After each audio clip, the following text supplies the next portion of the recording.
We're talking I'm gonna about. start with a go sigh. ahead. All right, Gene. No, go no, ahead and start with sigh. your usual introduction. Well, I Just- was going to just talk about how the movie we're talking about today was legendary No, it wasn't. on the elementary school playground back in 1974. Wow. Every kid on that playground had to see Killdozer when it came out on February 2nd, 1974 on, I think, ABC TV. Yeah. It's a made-for-TV movie, Oh, yeah. and you can tell it is. Uh-huh. I have a vague recollection of actually watching this movie. Of course you did, because you Because were in I think- elementary school. Yeah, I was in student. elementary school, and I was too young for this movie. yeah, you're a baby. But I remember vividly that there's this one scene where this guy's in a Jeep, and then this bulldozer is about to crush him. But then the size disparity between the Jeep and him and the blade of this bulldozer is just gargantuan. So I remember that. Wide angle lenses, baby. Yeah, There yeah, you that go. worked out. But it was like, man, that thing is really big. Yeah, and so we also have Scott Eggleston with us today. Yeah, if you're Scott. watching us on YouTube, when I said, and I loved this, I just texted Scott saying, Killdozer, you in, and he sent back a Austin Powers meme, yeah, baby, yeah. But we'll get to Scott and see if he's made the right decision today. No, Scott's not. made the Gene, right where are decision. you at with You still Killdozer? haven't brought over donuts, and we can have. You live in a bakery, Gene. I don't need to bring donuts. You keep saying that. That's irrelevant. The bakery does not make I donuts. want to insult your wife by bringing No, it's Dunkin' not an Donuts or insult. something. No. Gene, would you like to talk about Killdozer? Not really. But anyway, this Killdozer in 1974. Look how short his notes are And this time. yeah, look, usually I write detailed notes. Like Oh. here, see here? But Well, this that's last one's, week. yeah, this is Killdozer. Brief. Okay. Yeah, Roger. It came out in 74. What other movie that is the most famous horror movie of all time, according to you, came out in 1974? Well, there's Texas Chainsaw floating around. What do you mean So that's- floating around? Yeah, Toby Hooper. Was that 74? That's the That was year. 74. Mm-hmm. Yeah. When was The Exorcist? Was that 73? 73. Okay. Mhm. Yeah. And I like any movie with Clint Walker, I'm down for. So, Thank I you, mean, Gene, I yes. love Clint Walker. You Uh-huh. know, the guy is 6'6". Aren't you 6'6"? I'm 6'7". Yeah, I could pound him. Wow. But Clint Walker, I guess he had this like big 48-inch chest, but his waist was Big just dude. 32. So he was like sculpted. Yeah, he wasn't playing around. Yeah. And I remember that guy from way back when, he was in the Dirty Dozen. Mhm. Well, very good, Gene. Yes. Yeah, Yes. I love that Did movie. a lot of westerns too. Yeah, he was most Well- famous for Cheyenne, the TV show. Right. Most famous for westerns, right? Exactly. And there's this other guy in this movie, also Robert Ulrich, and Urick. Urich, yeah. He had the year before he was in one of my favorite cops and robbers movies of all time, Magnum Force, Uh-huh. with Clint Eastwood. I mean, I think that's the Clint Eastwood cop movies. That's the epitome of those cop movies. What? That's the best one of the Dirty Harry movies? I think so. Oh, Yeah, the no. one with the most. Which Absolutely not. you liked the original Yeah, the best? yes. Yeah, I can see that. No, I like this one. The motives of the bad guys are more clearly defined. You can see why the cops are. No Take- killer bulldozers in that movie. Well, no, but my No, favorite part of Magnum Force is the very beginning where the cop pulls over the guy, and he's like, The "Your pimp? license and registration, please," and he shuts it, just bang, bang, bang, bang, bang. Kills him. Yeah. Yeah, it's so crazy. Well, Anyway, because the guy is compliant. He's getting his license and registration like the cop asked, but then the cop pulls his gun and just What's blows the- him yeah. away. But yeah. No, Yeah. He made a sudden move, maybe. Or No, something? No, he was a good guy. He just taking care of business. Well, he wasn't a good guy. He was a pimp, Well, but he doesn't but deserve the he time. was Obviously, following he was the murdered. directions. Yeah. Yeah. he was following Yeah. the directions of the police officer. So, yeah, David Soul was also in that. Yeah. And David Soul, right? And Tim Starsky and Matheson. Hutch. Yeah. Oh, right. Exactly. Yes. A bunch of those Tim up and comers Matheson. from the 70s. For Yeah, sure. But yeah, Gene, yeah. talk to us about Killdozer. Well, before that, I would rather talk about Christine because we're talking about possession movies. And I think Christine is 1983 is a lot better than this one. Again, it's like has compelling characters. Killdozer, the characters are just stock characters. The acting is just terrible. It's like a high school movie.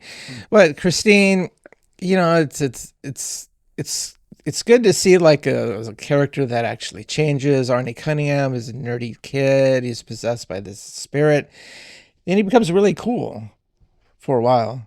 And then he goes a little too far and he becomes really dark. He ends up getting killed by his own car, kind of.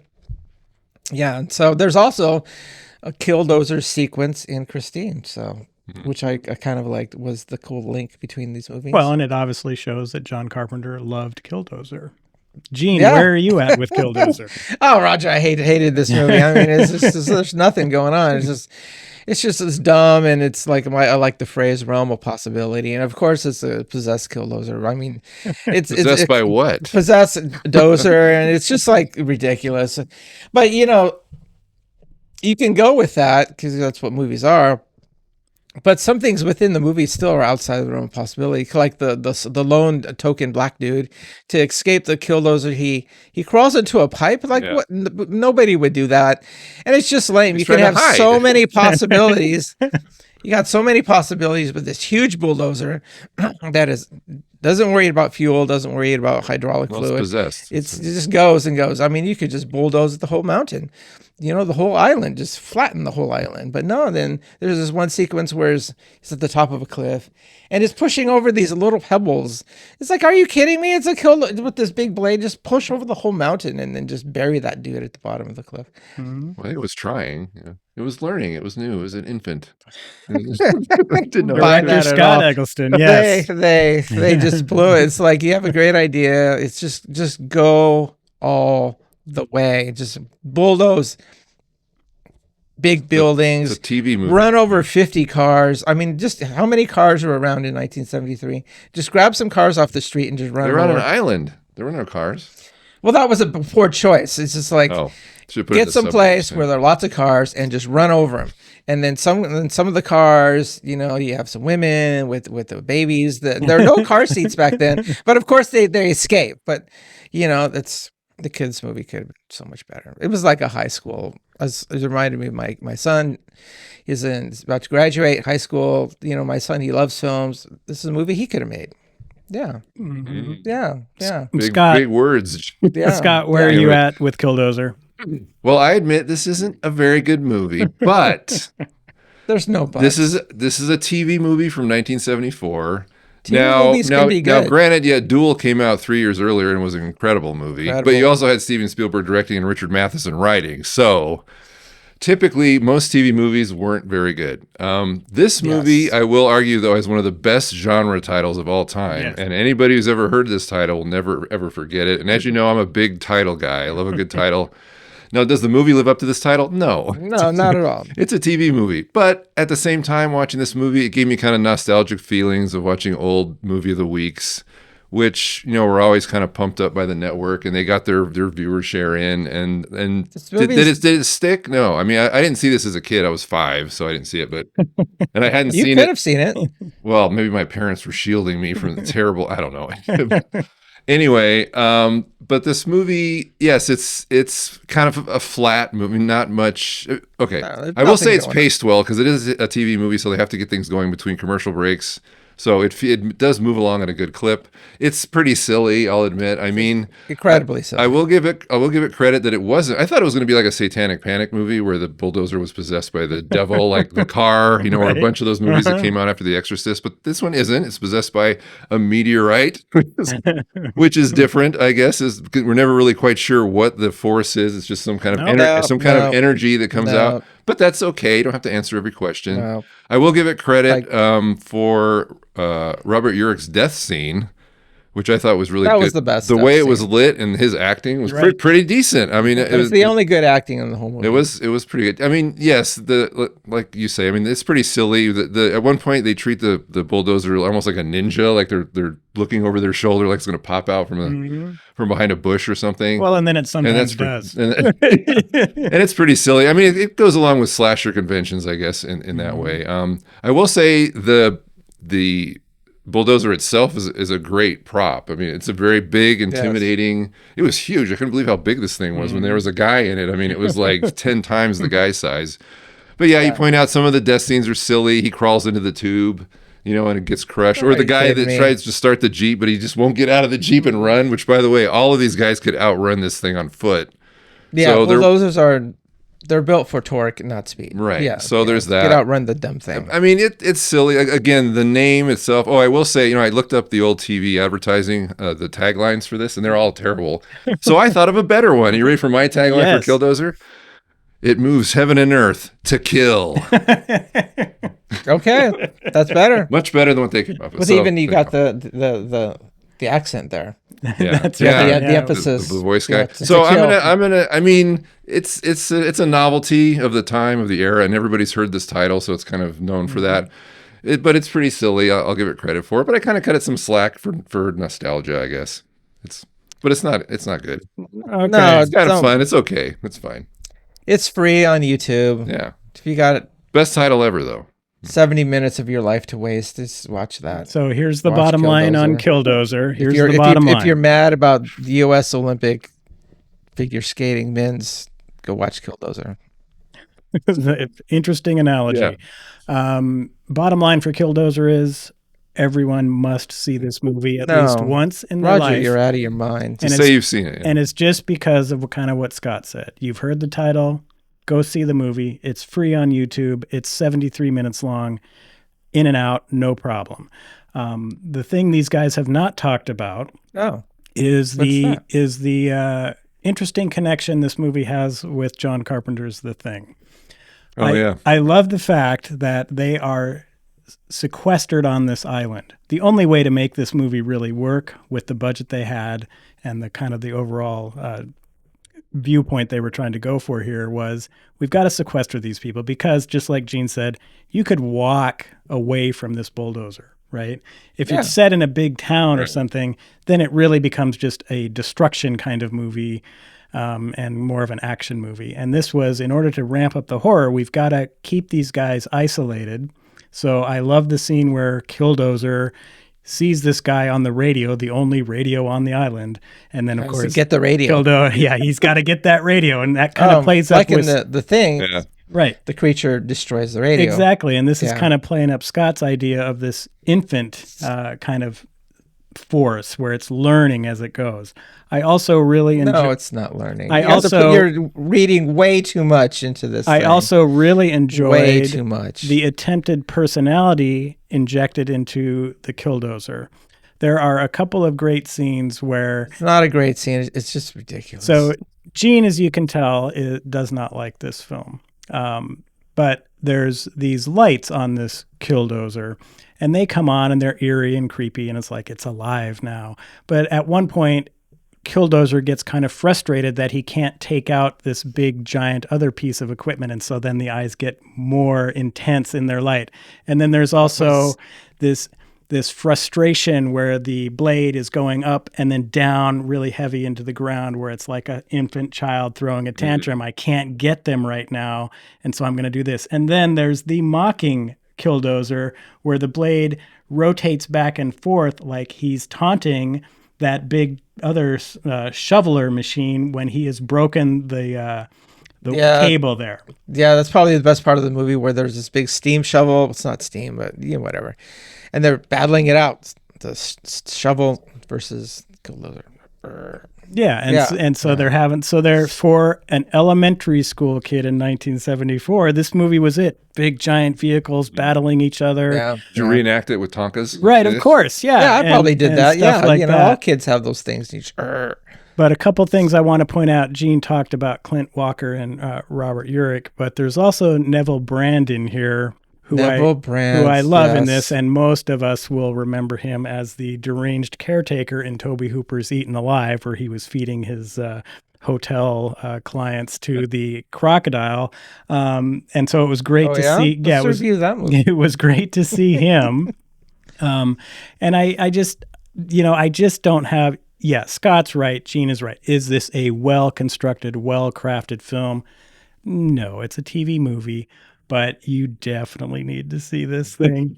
I just like the setting. And also, Theodore Sturgeon is the writer of this thing, who, of course, wrote Amok Time with Star Trek. Oh, okay. And Herbert Solow is the producer of this, who was a big producer with Star Trek as well. Okay. So there's a little Star Trek connection. Gotta appreciate that. And I also really enjoyed the very beginning of this movie, where they talk about they're basically taking apart this World War II base or something, and that's why they're bulldozing stuff and things. But they find this Veronica Lake picture, apparently, and they have a whole big little dialogue sequence where they're talking about her. Veronica Lake. And I love the fact that Veronica Lake, the connection to horror for her, of course, is her last movie, which was Flesh Feast. Have you seen that thing? No, I haven't seen it. Where Roger. the mad scientist is making those maggot creatures that apparently can regenerate stuff because he wants to regenerate Hitler. Wow. Okay. Sounds better than the Freak Makers. Huh? Right. It's kind of like that. So yeah, it's crazy. But the fact that they were talking about her and then there's a connection. Yeah, but there they as well. supposedly they have a picture of Veronica Lake, but they don't show No, they us. don't. It's like, why didn't you show it? No, Yeah. so TV. what I'm actually thinking is they just had a blank piece of paper. Well, I'm sure. Oh it yeah, was, this is a great picture of Veronica Lake. It's you know, movie don't you know- magic, Gene. You're supposed to imagine. It's in your mind. Well, and I also, Can't they just? It was 1970. I'm sure there are a lot of pictures of Veronica Lake around. yeah, oh Just yeah. get one. Yeah. But I also liked this really interesting, because like Scott was saying there, or Gene was saying, they're all stock characters. And so the Clint Walker character is this guy who had apparently gotten into trouble on some of these other job sites alcoholic. with an alcoholic, and Yeah. now he's in recovery. And there's multiple sequences where he has an opportunity to drink again and he doesn't. Yes. And so I did appreciate that piece of that. There's They no tried. real reason for it to be in there at all. It doesn't mean anything to the rest of the movie. But it was interesting that, yeah, he's going to maintain his recovery even in this intense situation where this Yeah. bulldozer is trying to kill them all. So I appreciated these weird little touches that went in there for no real apparent reason, but it was just kind of. Did you notice he never really took his hard hat off like through the whole movie? Thank you for mentioning that, because I was going to say that, but there are times Right, when he there's- does. He's on the radio with it off, and then when he goes in to talk to Robert Urich, he takes it off at that point. But for the most part, he's always wearing it. Do you think with it's because he hard was he hat. balding? I can't remember if he was losing his No, hair. Or he just definitely left wasn't. over from the cowboy show days. No, or- it just and I also like how these professional construction guys, the hard hats on, crooked and all this stuff. Yeah, right? it doesn't. You can tell Yeah. it doesn't fit right. You notice Yeah. the name of the company too? Workco. Yeah. Workco was the Yeah, name of the so- fictitious company. So no, so I enjoy this movie quite a bit, and again, at the running time it has, and the fact that it is free on YouTube in a pretty decent print of it, by the Yeah, it way. wasn't Yeah, bad. it's not bad. You know, it's not going to ruin your day. In 4x3, like it was originally well, shown. yeah, Yeah, right. Yeah, can't letterbox this thing. So no, it's well worth your time. Don't listen to these guys. I'm not saying don't see it. I'm just saying be prepared. It's a TV movie from 1974, and it doesn't really surpass it. I mean, Duel exceeded those expectations. This does not. You gotta get what you. Well, and your point was Expecting. Steven Spielberg directing as opposed to a guy who all he ever did was TV stuff. Not that it was badly directed. I mean, No. for the most part, I mean, the shots were well framed. Oh, there especially was- the Killdozer had Yeah. some great looks there. That so- stuff Yeah, where you he's mentioned coming the up and- widescreen. Yeah, Yeah, the and there's that one. There's a long lens shot where the guy's stuck in the Jeep, and it's from behind him, and the thing's and it looks like he's right up next to him because they're shooting with a telephoto. But that's some decent. Although I thought it was kind of funny too how you notice that now. Obviously, when they're near the water, it's beach, and then when they go inland, it's Paramount Ranch. I yeah. thought that was kind of funny. Yeah, it's Yeah. clearly not an island. Yeah. No, But- island but- stock footage. But also, I mean, comparing this to Christine isn't fair. You realize that too, right? I mean, Yeah, of that's a course. studio film directed by John Carpenter. It's And that had possession probably a $20 movie. million budget, and this thing was probably shot for $10,000 $200,000 or something. Maybe. In 20 days, that was the shooting schedule. Was 20 days. I found out, but Yeah. no, not there's no real comparison there other than possessed vehicle. yeah. And You know. if this movie didn't have that title, I don't know if it would have survived history as far as being memorable or not, because that's a great title. It is. And Yeah. that's, again, I go back to every boy on that elementary school playground in 1974 had to see it, and Yeah. you were mocked the next day if you hadn't seen it. I saw I don't remember that part, but I do remember seeing I had it. that experience with V when V was Oh, first there you broadcast. That was I was in high school, and that was a huge deal. So I can imagine. I mean, I was 5 in 1974, so I didn't have the same. I wasn't in school. I guess. Oh, I mean, I was wow. first grade, maybe. You're a young guy. So, yeah. Man, how did you make it on our show? Yeah, You guys what's let up me with in. that? I'm still Gen X. I'm still with you. For most part. Gene, anything further to say No, about we don't have anything else Killdozer? to talk about this stupid thing. Oh, I really did love Robert Urich's acting in the death scene. I was Yeah. going to bring that up because He was the best actor. it was like, okay, he's going for some acting right Yeah. here. He wants But he's another trying. role. Yeah. Was this after Magnum Force? Was it Yeah. after? Okay. But And- just- but it but was just a- before Vegas, Yep, before he was right. cast But in just Vegas. a year after Magnum Yeah. Force. Yeah. So, It kind of reminded me of the death scene in Ben-Hur remember when Masala is run over by the chariot and he's dying and it's like a painful death. No. Similar You acting can't. style. Killdozer, Ben-Hur, So yeah, spoken in the same Scott, that is an appropriate vicinity. analogy there. Yeah, we're comparing Killdozer to Ben-Hur. No. Let's just purge It's just for Gene's that. benefit mostly. Get that out of my mind. I mean, I threw in the belong. John Carpenter's The Thing comparison, so we're making some comparisons here. I talked about Christine a lot. Yeah, and there you go. Have you done Christine on your show? No, I don't know if we're going to go down that road with that one. Scott, anything further to say about Killdozer? No, I think we've said it all. It's like I said, it's kind of it's just fluff. I mean, it is not that memorable, but the title is great, and it has its moments. So it's not the worst movie ever.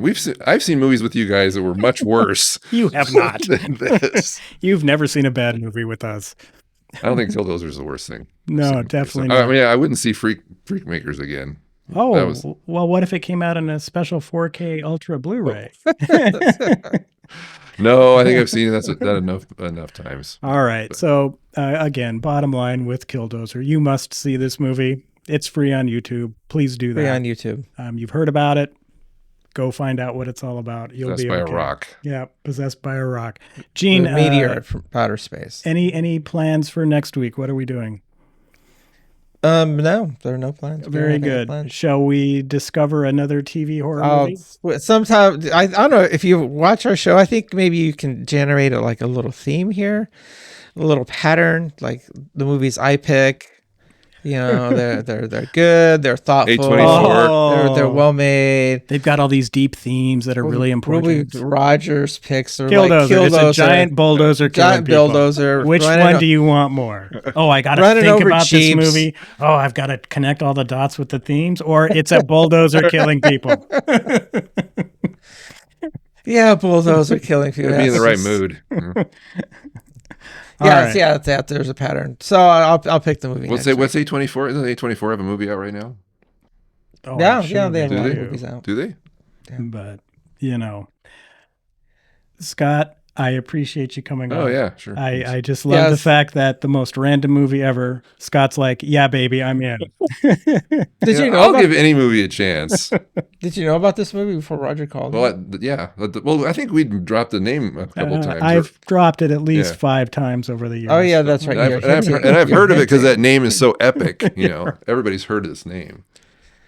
But all right, I'm done. We will be back next week with apparently a really important, meaningful film that. Well, I thought we were going to do special ABC After School special. Maybe we're recording this on Valentine's Day. I thought we were going to do a Valentine's Day one. Well, the only one I ran across that maybe would have been worth doing is this cheesy, low-budget movie called Cupid.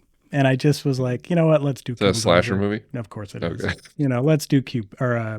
Killdozer, not Cupid. All right. Yeah. Well, next week Valentine's will be past, so we're moving on. We're not going to do it on Valentine's. We can do President's Day. We could do Uncle Sam.